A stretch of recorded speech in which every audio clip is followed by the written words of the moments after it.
ko nun, sir, noong panahon na nakita ko, andyan yata si VP Sara, andyan si Bongo nakapasok na. Ang penalty nito ay 4 na taon nata na kulong.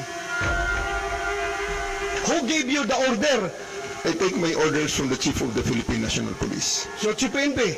Ang ano po namin is really to assist ang PCTC po. Oh, PCTC, did you or did you not give the order to General Barbel? No. No. So, General Barbel, are you lying? General Torre, may violation ho ba sa arrest ni former President Duterte? No, sir. Any person arrested or detained or shall be allowed visits by or conference with any member of the immediate family or any medical doctor or priest, minister chosen by him. I saw the video, sir. President Duterte was asking for his own doctors. Sir, we have substantial doctor. Ang sabi kasi dito, his choice, hindi nyo choice. I saw the video wherein you're saying 2-star, ako na nagdedesisyon, I will not allow VP Sara in. Tama? Yes, sir. Hindi ba siya anak? Nung nakita ko tong batas na to, nakalagay, pag anak, you cannot stop them. Ang penalty nito ay 4 na taon nata na kulong. Bawal na pigilan yung anak na bumibisita. So, it's your call to violate the law.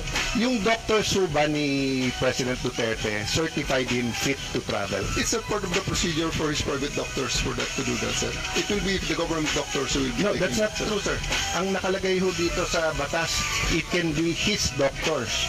Magiging inutil yung batas if you invite your doctors and then they cannot certify. So, ang mangyayari nun, if they certify hindi pwede, sinertify ng gover doctor pwede, korte ang magsasabi at kakasuhan yung doktor na nagkakamali. But if you tell me, sir, okay naman siya, o tignan mo.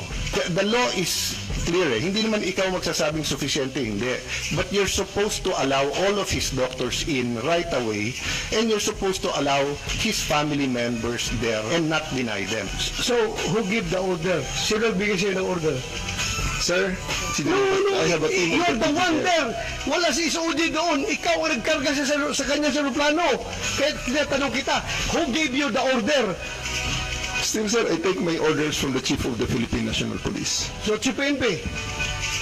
It's always the guidance that ang ano po namin is really to assist ang PCTC po. Oh, PCTC, did you or did you not give the order to General Barbel? No. No. So, General Barbel, are you lying? So I'm not lying, but I just want to have the executive privilege po regarding this matter. This Ay, operation. nandito na tayo eh. Executive privilege ka dyan. Bakit naging executive privilege? Kanina, bigla? sinabi mo, PCTC ang nagbigay ng order. Ngayon, mag-executive privilege ka. Sino-sino na tinuro mo? That's why we didn't want to attend the last hearing.